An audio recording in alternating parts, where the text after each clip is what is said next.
मुझे चिट्ठी का इंतजार है। चातुर्मास सानंद संपन्न हो चुका है। आचार्य श्री जी के आशीर्वाद में कम से कम 80 से 85 उपसंघ इस पूरे देश में धर्म प्रभावना कर रहे हैं। कई स्थानों पर चिट्ठियां पहुंच चुकी हैं। सुनते हैं कई स्थानों पर पिछी परिवर्तन भी हो चुका है। 2-3 स्थानों पर तो बिहार भी हो चुका है। पूज्य निर्यापक श्रमण श्री योग सागर जी महाराज का बिहार भी हो चुका है। कुछ को सिरपुर जाने के संकेत हैं और कुछ को शिवपुर जाने के। पूज्य निर्यापक श्रमण श्री वीर सागर जी महाराज जी का भी बिहार कारंजा की ओर, ऐसा हमने आप लोगों के मुख से सुना है। पास में एक नगर है देवेंद्र नगर, 50-60 किलोमीटर है यहाँ से। सुनते हैं ओंकार सागर जी आदि 5 मुनिराज वहाँ से भी बिहार कर चुके हैं। गुरुदेव के संग में निर्यापक श्रमण श्री प्रसाद सागर जी महाराज हैं। वे अपने कबूतरों के माध्यम से चिट्ठियों का आदान प्रदान करते हैं। एक समय था जब चिट्ठियां कबूतर ले जाया करते थे। एक फिल्म देखी थी, नाम तो नहीं बताऊंगा, उसमें एक गाना था, कबूतर जा जा जा। आप लोग ऐसा मत समझना कि कबूतर केवल चिट्ठियों को भेजा करते थे अथवा लाया करते थे। बीच में वे अपनी बुद्धि भी लगा लिया करते थे और उनकी बुद्धि से बहुत बड़े अनर्थ होते होते भी बच जाया करते थे। किसी के नाम चिट्ठी किसी कबूतर को दी कि उसको देना, तो बुद्धिमान कबूतर बदल के दूसरे को भी दे देता था। एक बार की बात है, एक मन चले लड़के ने एक चिट्ठी लिख दी। एक मन चले लड़के ने एक चिट्ठी लिखी और कबूतर के मुख में दबा दी। इसको इस नगर की जो बड़ी हवेली है उसके चौथे माले पर जो छत पर जो कन्या है उसको इस चिट्ठी को दे आना। कबूतर उड़ा, रास्ते में सोचता है गड़बड़ है। उसने उस छत पर उस कन्या को चिट्ठी ना देके उसके भैया को पकड़ा दी। फिर क्या हुआ आप सब जानते हैं। उसके भैया ने अपने मित्रों सहित, जिसने चिट्ठी उस मनचले लड़के ने भेजी थी, उसको वापस आकर के अच्छे ढंग से धो दिया। धोना समझते हो? जैसे आप लोग वस्त्रों को धोकर मैल साफ करते हैं, उस भाई ने अपने मित्रों के साथ उस लड़के के दिमाग का मैल साफ कर दिया धो करके। एक समय था जब कबूतर चिट्ठियां लाया करते थे। धीरे धीरे समय बदला, फिर वो चिट्ठियां डाकिया लेकर आने लगा। फिर और समय बदला तो लैंडलाइन फ़ोन के माध्यम से हम लोग अपने संदेशों को यहाँ वहाँ करने लगे। फिर थोड़ा और समय बदला तो आपके हाथों में जो सेल फोन हैं, स्मार्टफोन, उनके माध्यम से आप लोग हैंडसेट जो हैं मैसेज भेजने लगे। आज ज़माना ये आ गया है, 1 सेकंड भी नहीं लगता और पूरे विश्व में कोई भी घटना घटे 1 सेकंड में पूरे विश्व में चली जाती है। लेकिन समस्या ये है कि जो हमने इस समय मैसेज डाला वही मैसेज पूरे विश्व में जाएगा। लेकिन उस समय देर लगती थी और कबूतरों के माध्यम से भेजते थे तो बहुत बड़ा अनर्थ होते होते भी कभी कभी बच जाया करता था। कैसा अनर्थ महाराज? 2-3 मिनट में रखता हूं, फिर अपनी बात रखूंगा। राजा साहब बोलते हैं अपने मंत्री से, हमारे राजकुमार का विवाह हमें सामने वाली सल्तनत के जो राजा हैं उनकी राजकुमारी से करना है। मंत्री को बुलाया। मंत्री बोलता है तो करना क्या है? तो राजा बोलते हैं एक काम करो, पहले हमारे सेनापति को बुलाओ। सेनापति को बुलाया। सेनापति से पूछा, जो सामने वाली सल्तनत के राजा हैं उनका सैन्य बल कितना दमदार है, क्या है। अगर हम उन्हें जीतना चाहें तो सेनापति बोलता है सरकार हमारी एक टुकड़ी हरा देगी उसको, तो पूरी हमारी सेना की जरूरत नहीं है, उतनी ज़्यादा ताकत नहीं है, हमारी सैन्य बल तगड़ा है। तो कहने लगे जब ऐसी बात है तो एक काम करो, एक पत्र लिख दो उनको कि जा कर के उनसे बोल दें कि आपकी जो बिटिया है राजकुमारी, उससे हमारे राजा साहब अपने राजकुमार का विवाह करना चाहते। तो सेनापति वो लोग थोड़े जोशीले रहते हैं, जिनके हाथ में तलवार रहती है, जोश उनका धर्म टाइप का माना जाता है। उसने एक पत्र लिखा गुस्से में, अपनी पूरे जोश में, उसमें लिखा 8 दिन के अंदर अंदर अपनी कन्या को लेकर हमारे राजा के चरणों में आ जाइए, अगर आ गए तो ठीक, और नहीं आए तो अपने राज्य से हाथ धोना पड़ेगा, अपने सैन्य बल को सजा कर लो। धमकी भरा पत्र लिख दिया, क्योंकि क्रोध में था, जोश में, क्योंकि हमारे राजा साहब ने हमसे कहा है। आप लोग एक बात हमेशा याद रखना, कभी भी कोई भी निर्णय किसी कसाय के उद्वेग में मत लेना। अगर आप अपने घर में हैं और आपको उस समय क्रोध भड़क रहा है, उस समय आप कोई निर्णय मत लो। यदि आप निर्णय लेंगे तो निश्चित रूप से वो निर्णय आपका सही नहीं हो सकता, कभी भी हो नहीं सकता। चाहे वो क्रोध की तीव्रता हो, चाहे वो मान की तीव्रता हो, चाहे वो माया की तीव्रता हो, चाहे लोभ की तीव्रता हो। कसाय यदि तीव्र भड़क रही है, उस समय आप अपने आप को पहले ठंडा कीजिए, क्योंकि उस समय आप अपने आपे में नहीं हैं।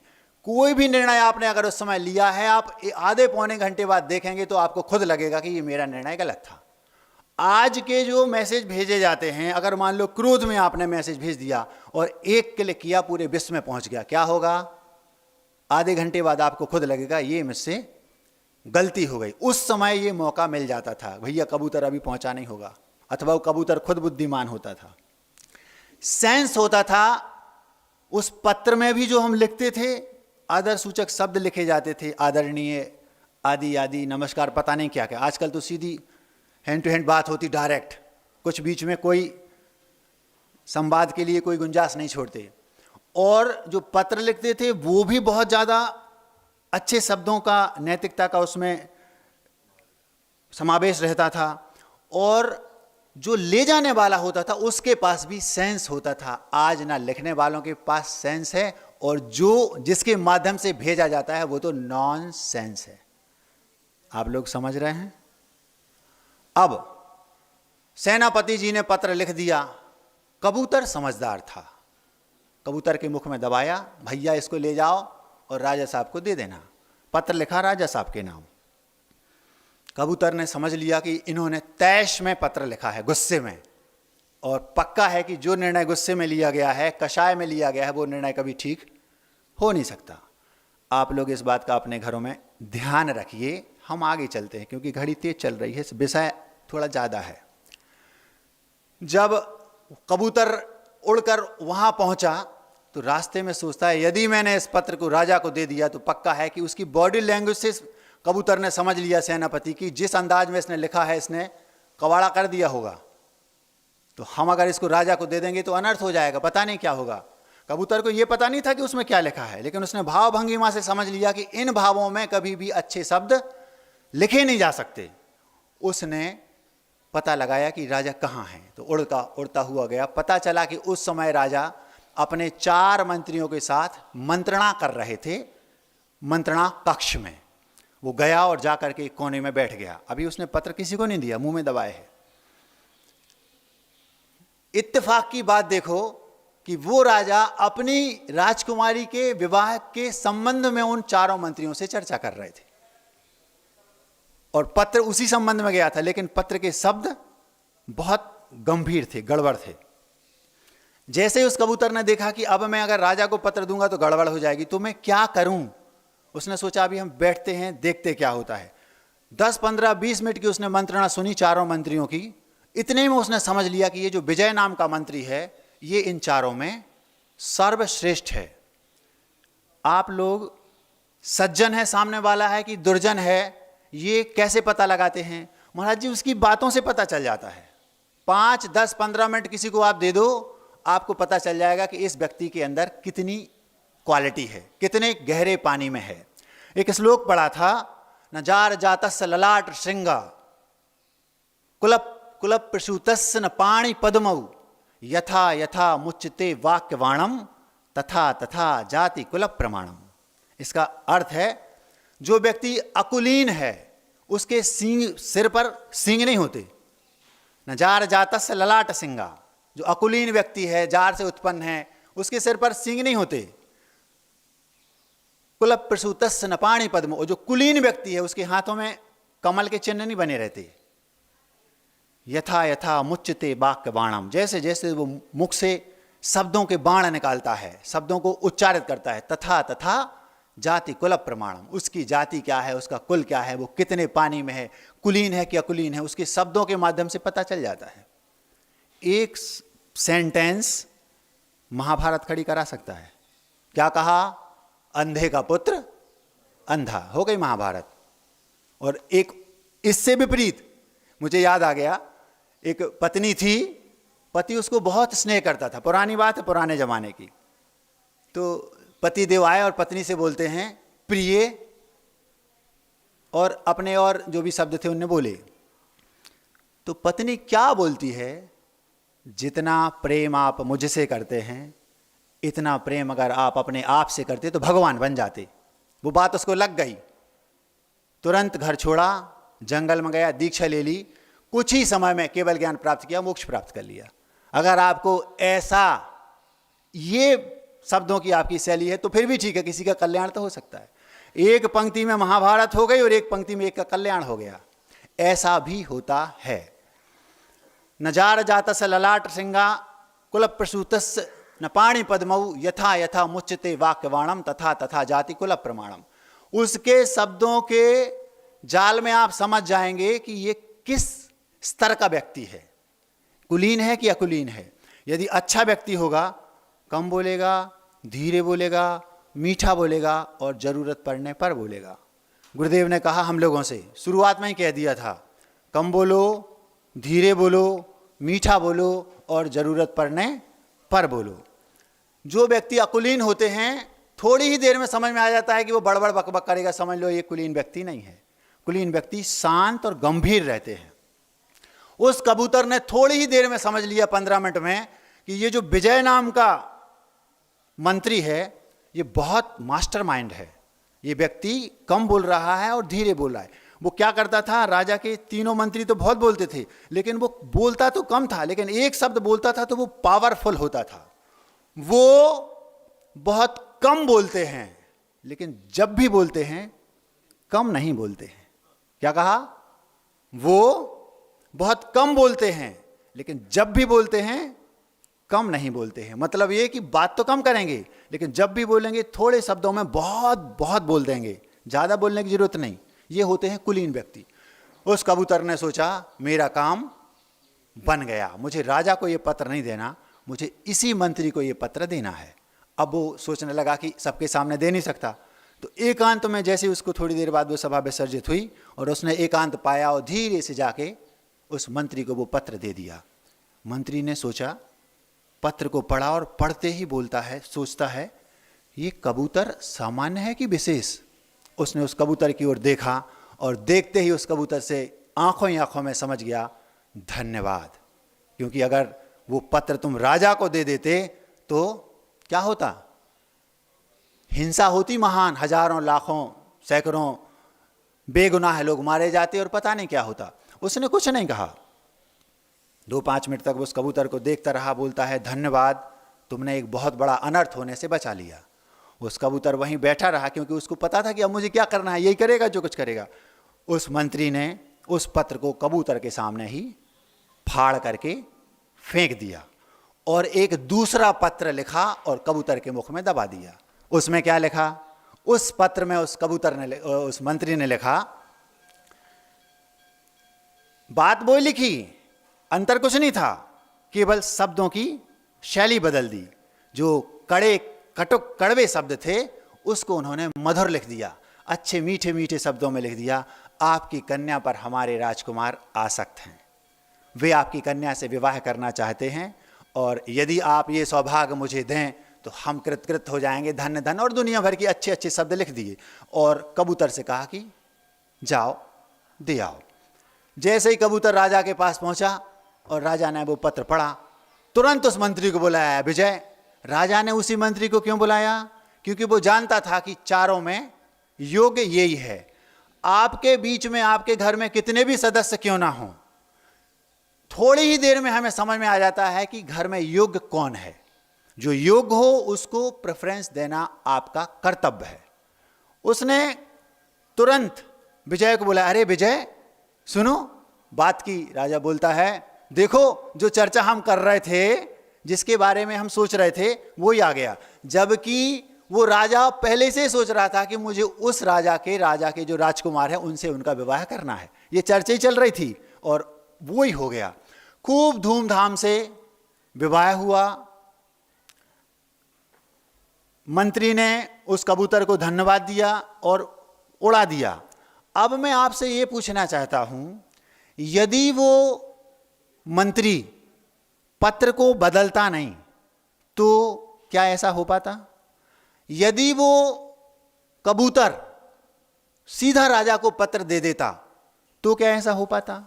यदि वो कबूतर मंत्री के पास नहीं जाता तो क्या ऐसा हो पाता? यदि सीधा का सीधा पत्र कबूतर के माध्यम से ना भेज करके मैसेज के माध्यम से भेजा होता तो क्या होता? झगड़ा लड़ाई होती कि नहीं होती? जो सज्जन लोग होते हैं वे बहुत कम समय में ये पता लगा लेते हैं कि इनका स्तर क्या है। एक विद्वान थे, उन विद्वान के पास एक अंधे व्यक्ति रहते थे। कुटिया थोड़े से गांव से दूर बना रखी थी। वहाँ से एक कोतवाल साहब निकले। कोतवाल निकले तो उन विद्वान साहब के घर में जो अंधे थे उनसे पूछते हैं, क्यों रे अंधे, यहाँ से तुमने किसी को जाते देखा क्या घोड़े पर? तो वो बोलता है, हमने तो नहीं देखा। जो विद्वान थे वो वहीं बैठे हैं, बोलते हैं अभी तो हमने नहीं देखा, एक आध घंटे से मैं हूँ, जबकि वो अंधा है। तो वो बोलता है, कोतवाल साहब हमने तो नहीं देखा। जैसे ही इतना बोला कि हमने तो नहीं देखा, वो विद्वान कहते हैं, आप तो अंधे हैं, आपको कैसे पता चला कि ये कोतवाल है? कुछ नहीं। थोड़ी देर बाद मंत्री साहब निकले वहाँ से। मंत्री जी बोलते हैं, सूरदास जी हमारे कोतवाल को आपने यहाँ से जागते देखा क्या? निकले क्या घोड़े से? बोलते हैं, नहीं मंत्री जी हमने नहीं देखा। अब वो सोचता है, विद्वान पुनः पूछता है उससे, क्यों भैया तुम्हें कैसे पता कि ये मंत्री है? उसने कुछ नहीं कहा। थोड़ी देर बाद राजा साहब निकले, प्रज्ञा चक्षु क्या आपने हमारे मंत्री को यहाँ से जाते देखा, या वो यहाँ से उनका घोड़ा निकला? वो विद्वान का दिमाग खराब। वो बोलता है सीधा सीधा, पहले जो सूरदास जी थे बोले, नहीं राजा साहब हमने नहीं देखे। तो वो जो विद्वान थे वो बोलते, मुझे ये समझ में नहीं आ रहा, जब तुम्हारी आंखें नहीं हैं तो आपने ये तीनों का जो संबोधन किया वो कहाँ से कर लिया? बोलते, शब्दों से पता चल जाता है कि ये कौन है। जो कोतवाल था वो क्या बोल रहा है, क्यों रे अंधे, यहाँ से तुमने चोर को या किसी को जाते देखा घोड़े पर? अंधे मतलब ये कोतवाल की भाषा है। फिर मंत्री जी बोले, सूरदास जी ये मंत्री की भाषा है। और राजा बोलते हैं, प्रज्ञा चक्षु, हे प्रज्ञा चक्षु क्या आपने हमारे मंत्री को जाते देखा? तो वो जो सूरदास से अंधे थे वो बोलते हैं विद्वान से, इनकी जो भाषा शैली थी हमने उससे समझ लिया कि ये राजा हैं, ये मंत्री हैं और ये कोतवाल है। कितना फर्क पड़ता है केवल शब्दों से। अगर वो पत्र, जो पत्र कोतवाल से अथवा सेनापति से लिखवाया गया था, वो पत्र राजा स्वयं लिखता तो क्या राजा इस भाषा का प्रयोग करता? राजनीति का प्रथम सूत्र है साम दाम दंड भेद। सबसे पहले जो पहला पत्र लिखा जाता है वो पत्र लिखा जाता है साम का, मतलब सामान्य से अच्छे शब्दों का, सरलता से। पहले ही में कोई दंड का काम करे, उसने क्या किया, सेनापति ने सीधा 8 दिन के अंदर आ जाओ नहीं तो राज्य छोड़ना पड़ेगा। ये है दंड की भाषा। पहला है सामान्य से सीधी सीधी बात करो, भैया हम ऐसा ऐसा चाहते हैं। राजा लिखता तो ऐसा ही लिखता। दूसरी बार अगर राजा को पुनः लिखवाना पड़ता, जब वो नहीं मानता, तो फिर दाम का, फिर कुछ लालच देते, फिर भी नहीं मानता, फिर ये तीसरी भाषा का प्रयोग होता, और फिर भी नहीं मानता तो फिर भेद डाला जाता, आदि आदि। ये 3-4 प्रकार की भाषा हो जाती, होनी भी चाहिए। अब यहाँ पर इस कथानक में प्रश्न ये उठता है, जो इस वक्तव्य का मूल है, हार्द है, वो ये कि महाराज जी, राजा के साथ उस मंत्री ने और उस कबूतर ने धोखा किया। मैं पूछना चाहता हूं, क्या हम इसको धोखा कहेंगे? धोखा तो किया सरासर, पत्र का पत्र बदल दिया, तो क्या इसको हम धोखा नहीं कहेंगे? सीधा सीधा धोखा है महाराज जी, इसको तो धोखा ही बोलना पड़ेगा। लेकिन ये धोखा नहीं कहलाया जा सकता। मैं उस प्रश्न का उत्तर दे रहा हूं। 2 दिन पहले हमारे पास एक सज्जन आए, और वो सज्जन बोलते हैं, महाराज जी हमारे पास हमारे रिश्तेदार आए थे। 2 दिन पुरानी बात है, मैं अपनी बसतिका में बैठा था। मेरा प्राय यही काम रहता है कि लोग आएँ और बात करें, इस टाइप की बात करें जिससे मुझे कुछ मटेरियल मिले, सोचने को भी और आपके सामने परोसने को भी। अपने पास पुराना माल कुछ रहता नहीं, खुद की तुरंत की कमाओ, खाओ और ऐश करो। मटेरियल उन्होंने दिया, हमने बनाया, आपके सामने परोस दिया, आप खाएंगे, बात खत्म। फिर दुकान खोलेंगे, फिर माल आएगा, फिर बनाएंगे और परोस देंगे। वो हमसे बोलते हैं आके, महाराज जी हमारे रिश्तेदार आए थे, हमारे घर के सामने एक लड़का रहता था, उस लड़के के साथ वो अपनी कन्या का विवाह करना चाहते थे। जैसे उनने, वो सीधे उनके पास ना, कि आपके यहाँ भी प्राय घरों में ये होता है कि जैसे आपका कोई रिश्तेदार हो और उसको आपके गांव में या समाज में, नगर में किसी से अपनी बिटिया का अथवा बेटे का संबंध करना हो, तो जो हमारे नज़दीकी रिश्तेदार संबंधी होते हैं, हम पहले उनसे जाके उनके घर जाते, पूछते हैं भैया क्या ठीक ठाक है कि नहीं। तो बोले हमारे यहाँ रिश्तेदार आए, और वो रिश्तेदार हमारे यहाँ आए तो उन्होंने पूछा कि जो सामने जैन साहब है, उनका जो बेटा है, हम अपनी बिटिया का संबंध उससे करना चाहते हैं। तो महाराज जी हमने उनको उनके घर जाने नहीं दिया, सीधा मना कर दिया, अपन को उनसे नहीं करना। बोले क्यों? बोले बस इतना ही समझ जाओ, अपन को उनसे नहीं करना। क्यों नहीं करना? बोले वो उनका लड़का, हमें पता है, तुम जाओ वापस, अपन को नहीं करना, दूसरा ढूंढना। तो बोले महाराज जी हमने उनको भगा दिया, वो हमारे रिश्तेदार नज़दीकी थे, मान गए। लेकिन मुझे इस बात का डर लग रहा है, मुझे कर्मों पर, कर्म सिद्धांत पर भरोसा है, लेकिन पूरा वो नहीं है कि कर्म बंद होता कैसे है। तो मुझे ये डर लग रहा है कि मैंने कहीं अंतराय कर्म का बंद तो नहीं कर लिया। मैंने कहा यार ये तो प्रश्न अच्छा है, आप सोच तो रहे हो। फिर मैंने उनको उत्तर क्या दिया वो आपके सामने रखता हूं।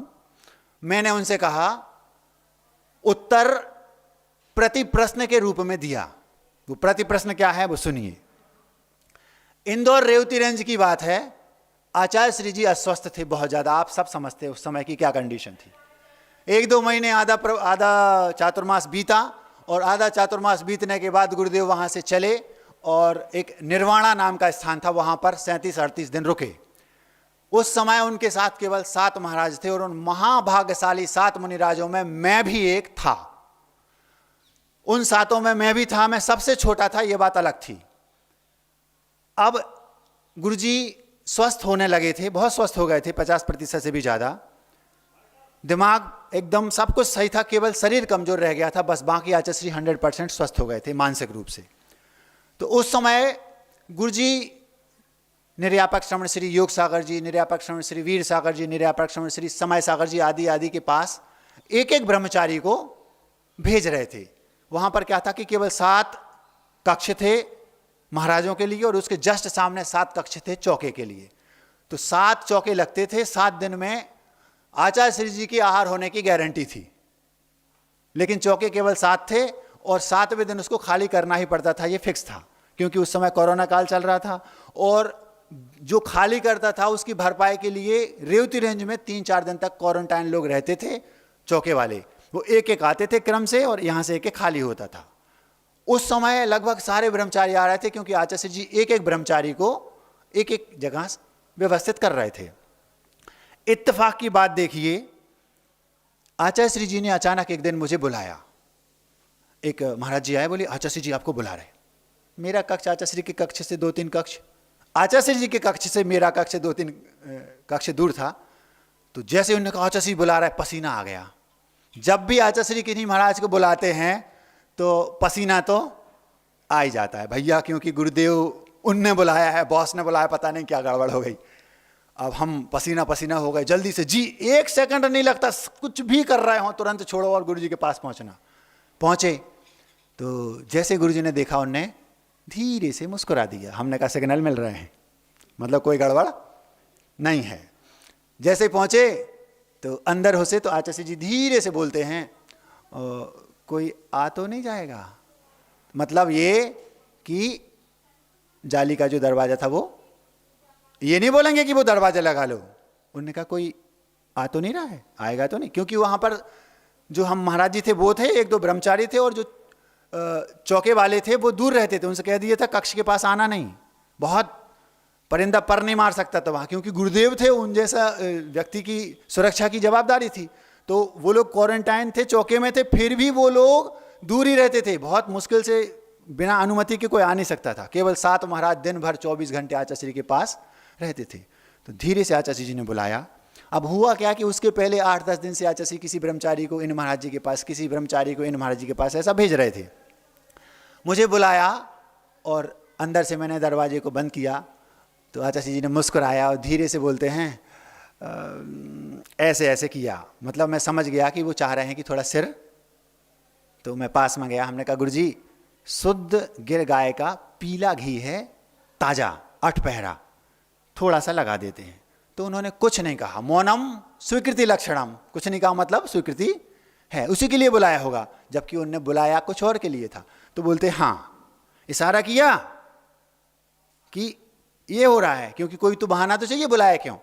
तो मैंने थोड़ा सा घी हाथ में लिया और सिर में धीरे धीरे 2-3 बार ही किया होगा, ऐसा धीरे से देखा, ऐसा करके तो आचार्य जी जोर जोर से मुस्कुरा रहे थे। हमने समझा दाल में कुछ ना कुछ काला है। 2-3 मिनट बाद हम 1-2 मिनट तक, 2 मिनट तक ऐसा किया और धीरे से बोलते हैं कोरोना काल लगभग समाप्ति की ओर है। उनका जी आचार्य जी, हम समझ गए कि ये कुछ ना कुछ मेरे मुख से कुछ जानकारी लेना चाह रहे हैं किसी के बारे में। धीरे से आचार्य जी 2-3 मिनट में यहाँ वहाँ की बातें करते करते अपने पॉइंट पर आ गए। हम सतर्क हो गए, हम तुरंत समझ गए कि कुछ ना कुछ ये है, अपन को सतर्क रहना है। धीरे से बोलते हैं वो जो ब्रह्मचारी जी है ना, वो चौका लग रहा है उनका, जी आचार्य जी बहुत होशियार है, वो पढ़ा लिखा है, आपको पता है। हम समझ गए कि जी हमसे उसकी तरी लेना चाहते कि मतलब वो आपकी दृष्टि में क्या है। कभी कभी ऐसा होता है गुरुजी, होता क्या है कि आचार्य जी के पास जितने लोग जाते हैं सब मुखौटा लगा के जाते हैं, क्योंकि उनके पास जो जाएगा चेहरे पर प्रसन्नता, हाथ में बिल्कुल जुड़े हुए, अत्यंत विनय।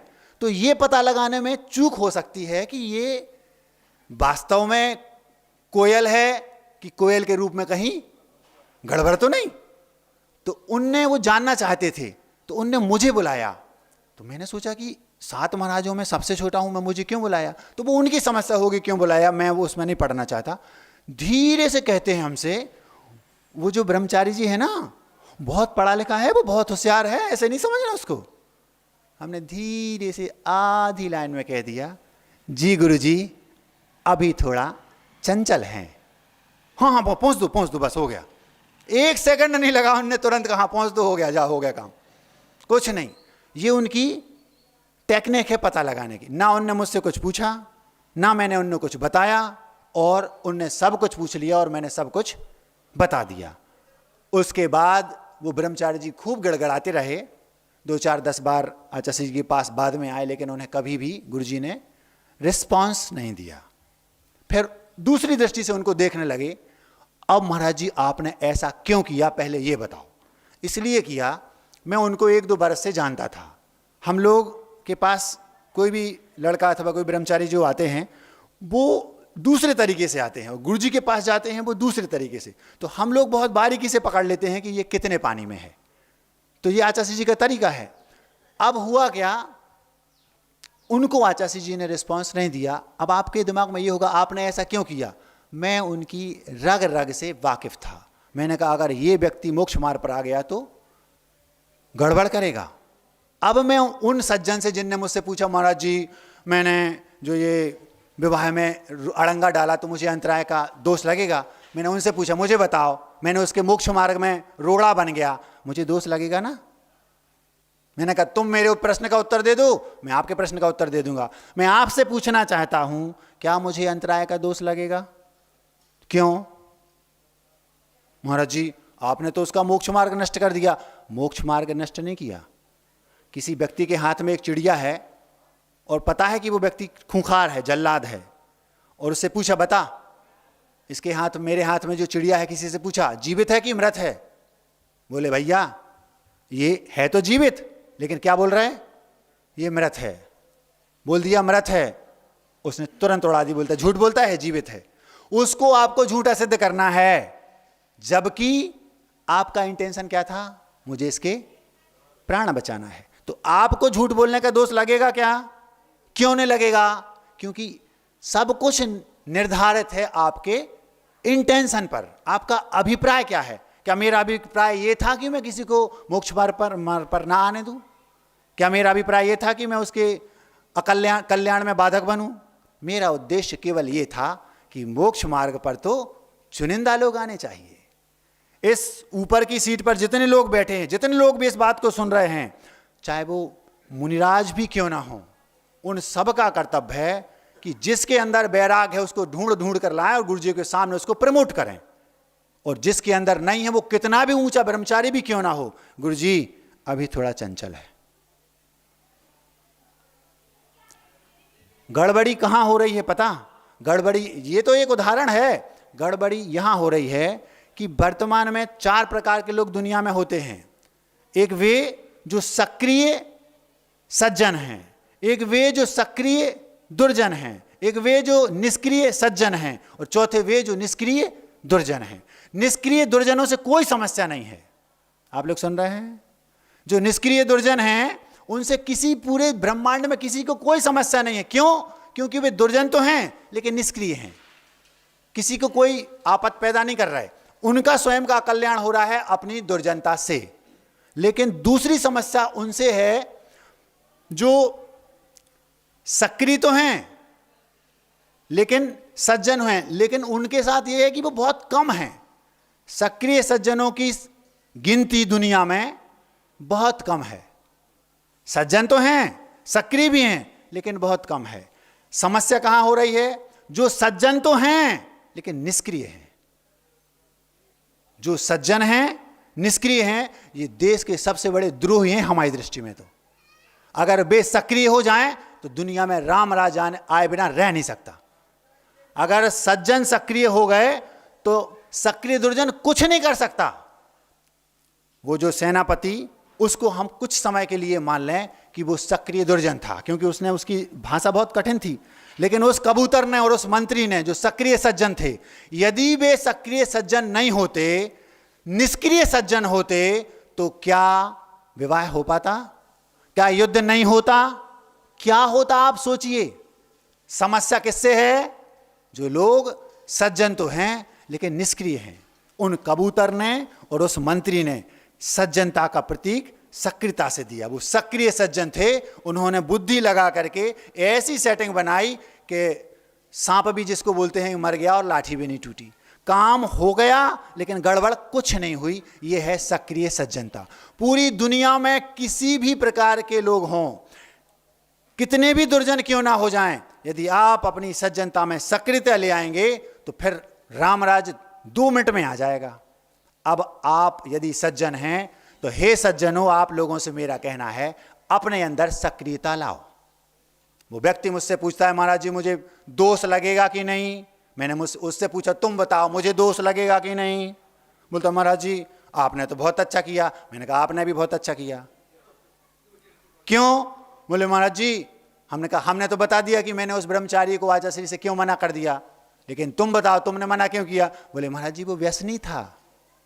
अगर कोई एक व्यसनी व्यक्ति है और उसे आप अपने रिश्तेदार के साथ विवाह कर देंगे, उस बिटिया का क्या होगा?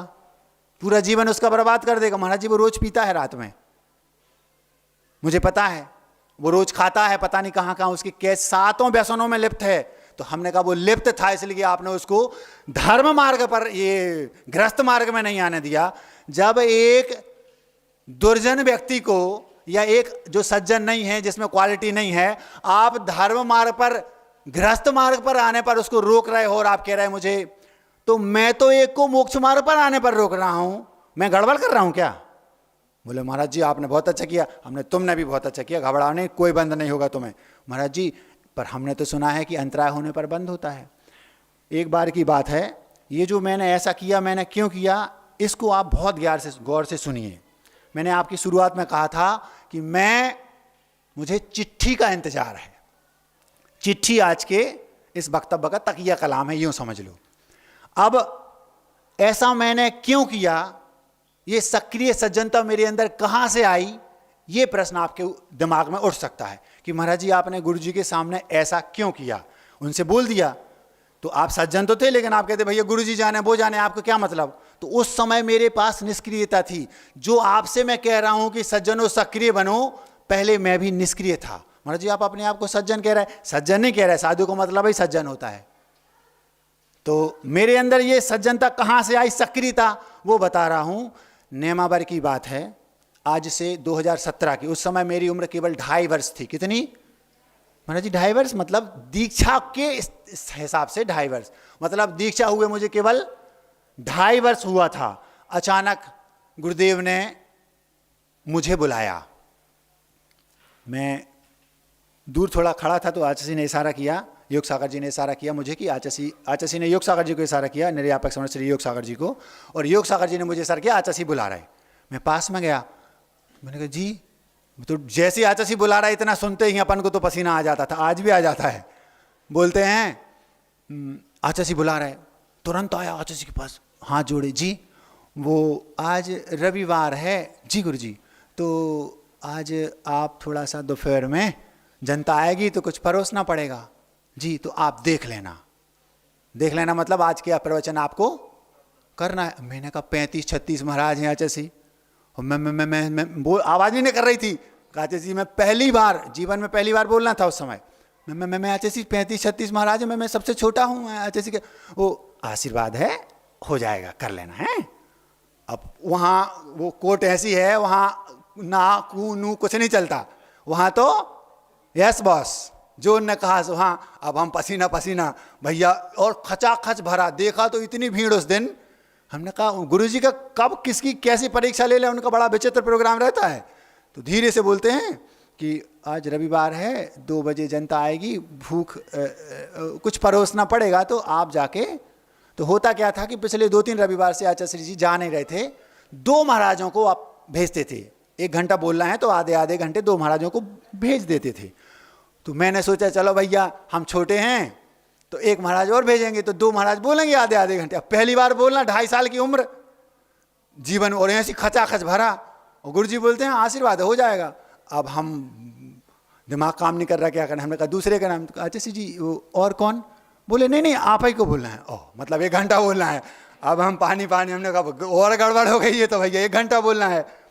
जीवन में कभी बोला नहीं, पहली बार बोलना। और इसमें और परीक्षा देखो क्या, कि जब हम गए, अब जाना तो है ही क्योंकि आदेश है वहाँ, तो चाहे सीमा पर जाना, चाहे आपको बंदूक चलाना आती हो चाहे नहीं आती हो, आदेश है कि आपको बॉर्डर पर जाना है तो जाना है। पहुँच गए, अब बंदूक पकड़ना नहीं आती, चलाना तो दूर की बात, कोई बात नहीं, गुरु जी का आशीर्वाद है तो गड़बड़ तो होगा नहीं। पहुँच गए, 1 घंटा 10 मिनट तक बोले। इसमें सबसे बड़ी परीक्षा क्या हुई कि उसके आवाज गुरु जी को कक्ष में सुनाई दे रही थी। कहाँ?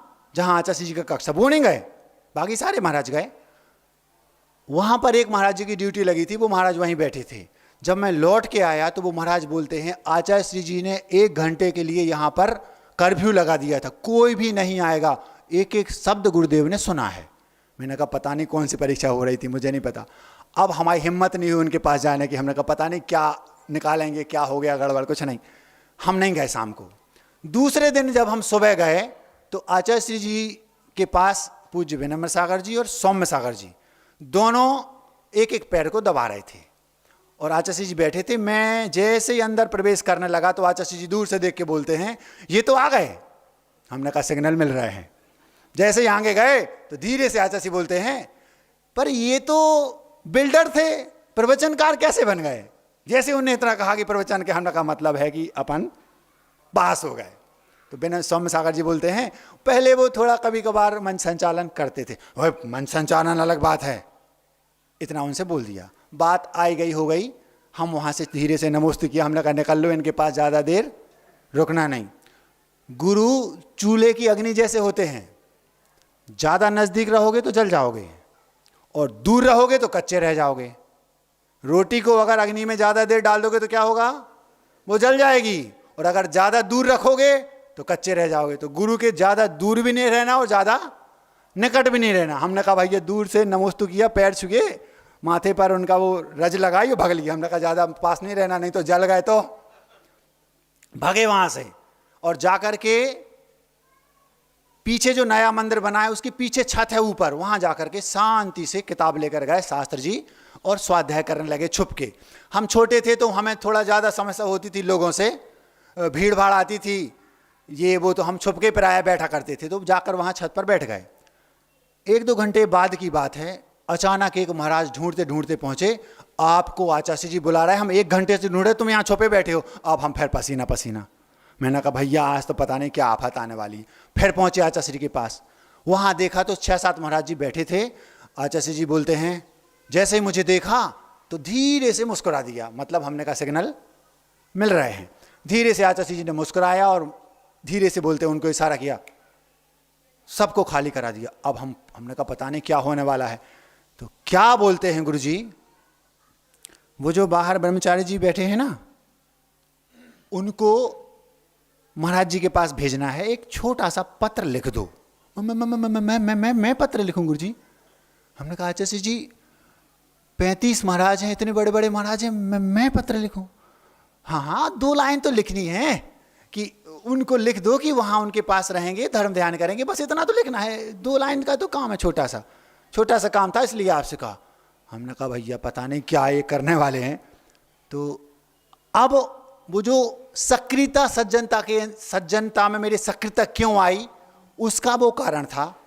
जैसे ही उन्होंने कहा कि उसको लिख दो, मुझे उनकी पूरी कुंडली पता थी, लेकिन चूंकि मेरी उम्र 2.5 वर्ष थी, पहली बार गुरुदेव ने ये सौभाग्य मुझे दिया कि आपको पत्र लिखना है। क्यों दिया ये मुझे आज तक पता नहीं, और मैंने वो पत्र लिख दिया, कुछ नहीं कहा गुरुदेव से। अब वो वहाँ से पत्र लेकर के चले गए, और जैसे ही जा कर के गए वहाँ पर वो व्यवस्थित हो गए जहाँ उनको भेजा गया था, और उनकी दीक्षा भी हो गई। मुझे पहले ही दिन से इस बात का मलाल था कि मैंने गलती कर दी। मुझे ये लगा कि काश मैं वो 2 मिनट निष्क्रिय सज्जन ना बन के सक्रिय सज्जन बना होता तो शायद ये परिस्थिति ना बनती। परिस्थिति क्या बनी, दीक्षा के बाद कुछ समय वो वहाँ उनके पास रहे और दूर हो गए, और आज भी वो आचार्य श्री के आशीर्वाद में नहीं है।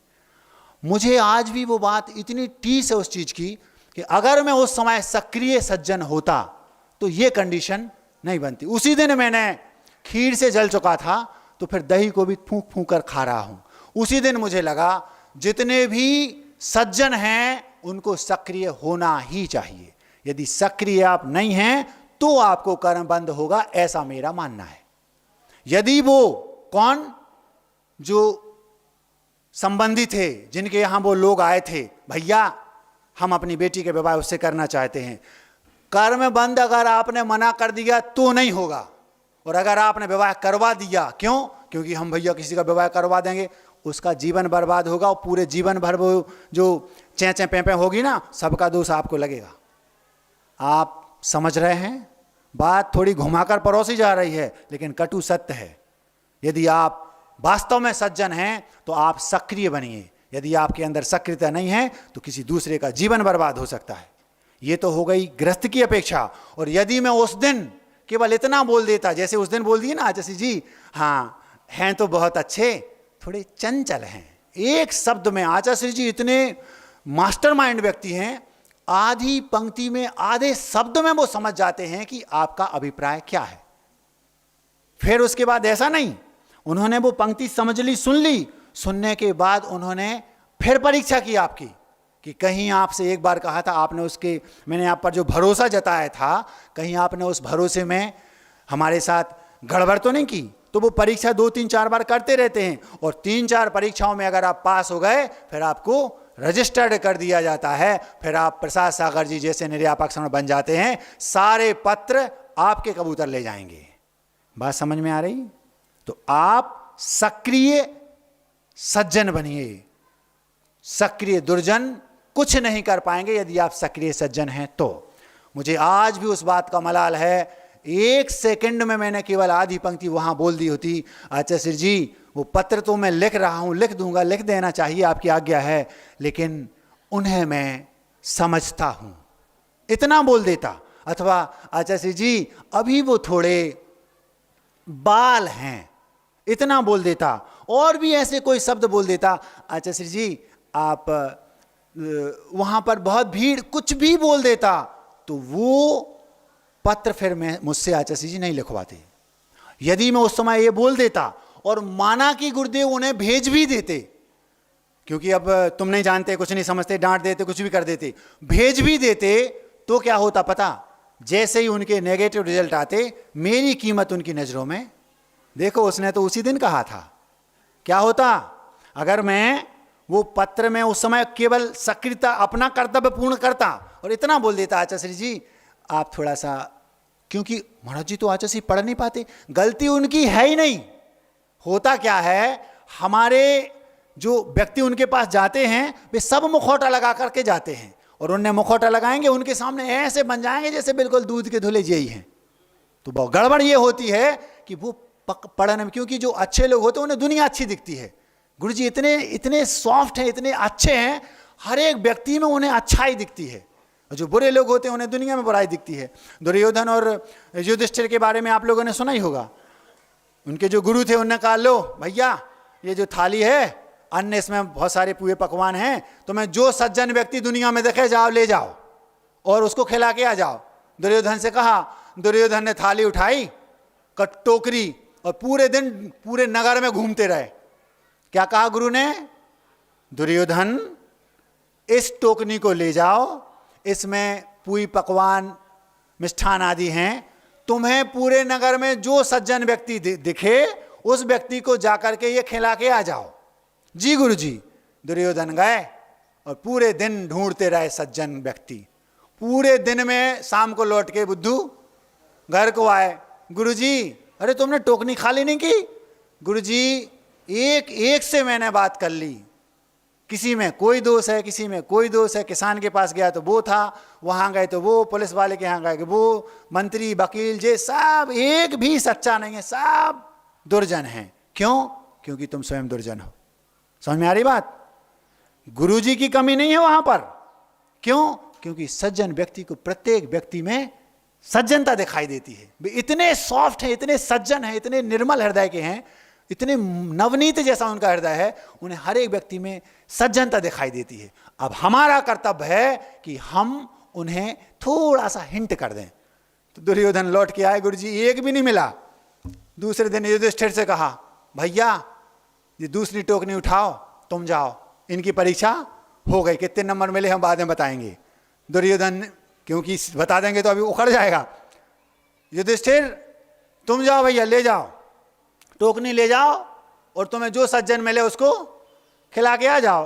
गए और 2 मिनट में लौट के आ गए, टोकनी खाली। तो तुम गए नहीं, तुम गुरु आज्ञा का पालन नहीं किया? नहीं गुरुजी हमने आपकी आज्ञा का अक्षर से पालन किया। क्या पालन किया? बोले आपने कहा था कि जो तुम्हें सज्जन देखा, ये तो कहा नहीं था कि व्यक्ति को खिलाना, सज्जन की बात की थी आपने। वो गए, गेट के बाहर जैसे निकले, गेट के बाहर कुत्ता बंधा था। कितना वफादार है ये, बाहर ठंड में, गर्मी में, बरसात में बंधा रहता है। वफादार कितना है कि 24 घंटे यहां पर वो ड्यूटी निभाता है। इससे ज्यादा सज्जन तो दुनिया में कोई है ही नहीं। सज्जन व्यक्ति को कुत्ते में भी सज्जनता दिखाई देती है, और दुर्जन व्यक्ति को एक श्रमण में, एक साधु में, एक सज्जन व्यक्ति में भी सज्जनता दिखाई नहीं देती। बस धीरे से वो गए, सारा का सारा मटेरियल कुत्ते के सामने रखा, कुत्ते ने खाया, लौट के आकर, गुरुजी हमें मिल गया सज्जन। कौन? गुरुजी वो जो अपने गेट पे बाहर वो अपना डॉगी है ना, डॉगी क्या बोलते हैं आप लोग, डॉगी बंधा है, उसको हमने गुरुजी दिया और 2 मिनट में उसने खा लिया। हमें तो वही सज्जन देखा। दुर्योधन, ये कहलाते हैं सज्जन। समझ में आ गया? तुम्हें 1 में से 1 नंबर नहीं मिला, इसको 100/100। क्यों? मैंने ये कहा ही नहीं था कि व्यक्ति को खिलाना। तुम्हें पूरे नगर में तुम्हें एक सज्जन व्यक्ति नहीं मिला, और इसको पहला व्यक्ति मिला है, वो कुत्ता था।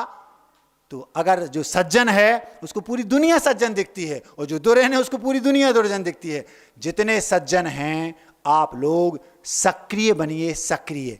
हम नहीं तो सज्जनों को भी, मेरी दृष्टि में बेसज्जन जो निष्क्रिय हैं दुर्जन ही हैं। क्या कहा महाराज जी, बहुत कड़वा बोल रहे हो। बोलना पड़ेगा, अगर हम इतना कड़वा नहीं बोलेंगे तो आप लोग सक्रिय कैसे होंगे। आप सज्जन हैं मैं मानता हूं, लेकिन अगर निष्क्रिय हैं तो आप दुर्जन ही हैं मेरी दृष्टि में। मैंने वो दुर्जनता का परिणाम भोग लिया। मैंने उसी दिन मैंने कहा खीर से जल गया हूं, अब मैं दही को फूंक फूंक कर खाऊंगा। फिर रेवतीरंज में जो घटना आपके सामने घटी, एक शब्द बोला आचार्य जी चंचल है, बस हो गया काम। यदि मैं ये बात वहां उस समय पत्र लिखने के समय बोल देता तो आज वो जो जिस दौर से गुरुजी को उसके बाद कई बार गुजरना पड़ा, वो बात उनके दिमाग में आती थी, दिमाग खराब हो जाता।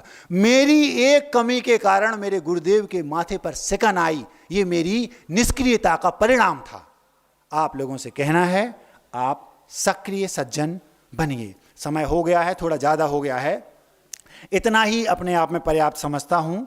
2-3 मिनट में अपनी पूरी बात करता हूँ। क्यों? क्योंकि मुझे पत्र का, चिट्ठी का इंतजार है। मैंने शुरुआत की थी, मुझे चिट्ठी का इंतजार है। महाराज जी गुरुदेव के यहाँ से कोई चिट्ठी आने वाली होगी आप लोगों को कि यहाँ से संकेत वहाँ भेज दें, वहाँ से संकेत वहाँ भेज दें, आप जाएंगे, उस चिट्ठी का इंतजार होगा। आप देख रहे होंगे कि कोई कबूतर आएगा चिट्ठी लेके, उस चिट्ठी का मुझे इंतजार नहीं है। क्यों? क्योंकि यदि मैं उस चिट्ठी का इंतजार करूं और आ भी जाएगी तो फर्क क्या पड़ेगा, यहाँ से उठा करके वहाँ भेज देंगे, वहाँ से वहाँ भेज देंगे।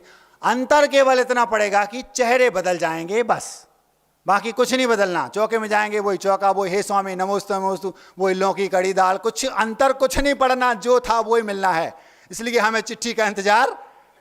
फिर महाराज जी आपको किस चिट्ठी का इंतजार है? एक चिट्ठी और है, वो आप लोगों के लिए आती है। 1 मिनट में बता दूं जल्दी जल्दी। आप लोगों की चिट्ठियां भी आती हैं महाराज जी। हम लोगों के 5-5 चिट्ठियां आपके पास आ चुकी हैं, आप समझ नहीं पा रहे। क्यों? हम कौन सी नहीं समझ पा रहे? आपका पहला बाल जब सफ़ेद हुआ था पहली चिट्ठी आई।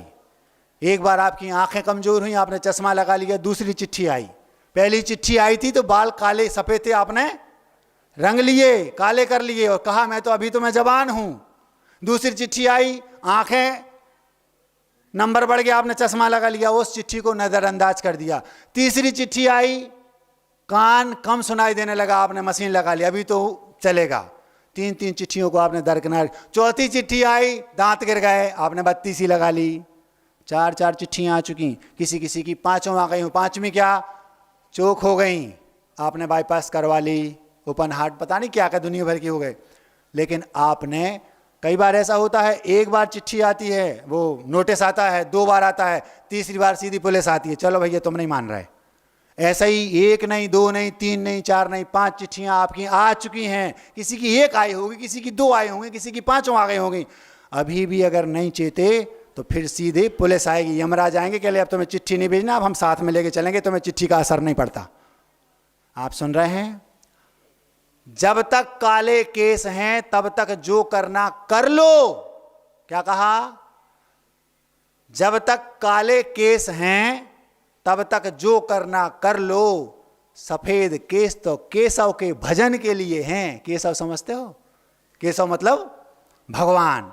सफेद हो गए और आपने फिर काले कर लिए, अभी तो हमारे काले हैं। खुद को वो छल कर रहे हो आप अपने स्वयं के साथ। इस चिट्ठी की भी बात मैं नहीं कर रहा हूं। एक और चिट्ठी है, सुभाष चंद्र बोस ने अपनी मां को लिखी थी। वो चिट्ठी में क्या लिखा था ये बता नहीं पाऊंगा, क्योंकि बताऊंगा तो गला भर आएगा, आंखें गीली हो जाएंगी। गूगल बाबा है ना, उस पर आप लोगों से कहना उसको जरूर पढ़ लेना। सुभाष चंद्र बोस ने अपनी मां को एक चिट्ठी लिखी थी, वो चिट्ठी जरूर पढ़ लेना। आंखों में आंसू आए बिना सज्जन व्यक्ति के रह नहीं सकते। तो महाराज जी फिर ना आपको ये चिट्ठी की बात ना वो, तो फिर कौन सी चिट्ठी की बात कर रहे हो? हम तो आधे मिनट में बता देते हैं। हम उस चिट्ठी की बात कर रहे हैं जिस चिट्ठी के लिए हमने इस दिगंबरत्व को धारण किया है। वो चिट्ठी वो है, मरण के पहले पता चल जाए कि वो चिट्ठी आ जाए कि महाराज अब आपका समय आ गया, मैं सल्लेखना की तैयारी कर लूँ उस चिट्ठी को पा करके। चिट्ठी आ गई, हाँ अब मैं चारों प्रकार के आहार का त्याग करना चाहता हूँ, अपने मृत्यु को महोत्सव बनाना चाहता हूँ। वो चिट्ठी मेरे पास आए और मैं तैयारी करके बुद्धिपूर्वक अपने इस देह को त्याग कर पाऊँ, मुझे उस चिट्ठी का इंतजार है। अब मिठाई। एक 60 वर्षीय शिशु मरणासन्न अवस्था में था। महाराज जी 60 वर्ष का और शिशु, हाँ इस सभा में भी कई शिशु बैठे होंगे। उम्र 60 वर्ष है, अभी अभी कुछ देर पहले ही उन्हें, या 2 4 8 15 दिन पहले पता चला कि धर्म कोई चीज है। जैसे उन्हें पता चला तो उन्होंने स्वीकार कर लिया। पता चला, डॉक्टर ने कहा भैया तुम्हें कैंसर है, अब तुम 10-15 दिन के बचे हो।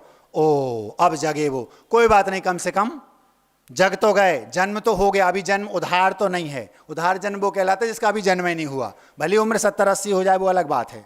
क्या कहा उन्होंने?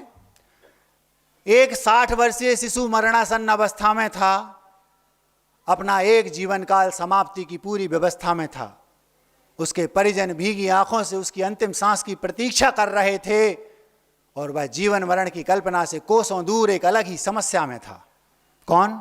60 वर्षीय शिशु। कल्पना के अदृश्य सागर में वह आमूल चूल डूबा था। आमूल चूल मतलब पूरी तरह से। कल्पना के अदृश्य सागर में वह आमूल चूल डूबा था और शेष बची कुछ क्षण की जिंदगी से पूरी तरह ऊबा था। जीवन के बीते पन्ने उसकी आंखों में साफ झलक रहे थे। वे खुशहाल मदमस्त दिन बार बार सुलग रहे थे। काश में उन सक्षम दिनों में संयमित जीवन जीता, गुरुओं के उपदेश सुनता, धर्मामृत पीता, तो ये जो मृत्यु सैया आज मुझे कांटों से चुभ रही है, मानो इसी अवस्था में फूलों का साज होता। परंतु मैं उन सक्षम दिनों में मद में चूर था। मान अभिमान अहंकार कुछ भी कहें, नशा भरपूर था। जीवन के इस रूप से भी साक्षात्कार होगा, ऐसा विचार तो मेरे चिंतन से कोसों दूर था। जिस समय व्यक्ति यंग रहता है ना, उस समय उसको ये लगता है कि मुझे तो बूढ़ा होना ही नहीं। जिस समय उसको उस अवस्था में वो अगर ये सोच ले कि मैं बूढ़ा होऊंगा, मेरा ये स्थिति बनेगी, तो उसी समय उसका जन्म हो जाएगा, गारंटी है। लेकिन वो उस समय ऐसा चूर रहता है। काश मैं उन सक्षम दिनों में संयमित जीवन जीता, गुरुओं के बताए मार्ग पर चलता, धर्मामृत पीता, तो जो मृत्यु सैया मुझे कांटों से चुभ रही है, इसी पर मानो फूलों का साज होता। परंतु उन सक्षम दिनों में जब जवान था, परंतु उन सक्षम दिनों में मैं मद में चूर था। मान अभिमान अहंकार कुछ भी कहें, नशा भरपूर था। जीवन के इस रूप से भी साक्षात्कार होगा, मतलब मृत्यु भी सामने आएगी, ऐसा विचार तो मेरे चिंतन से कोसों दूर था। वह इसी तरह आत्म आलोचना रत था और अब उसकी मृत्यु का समय और भी निकट था।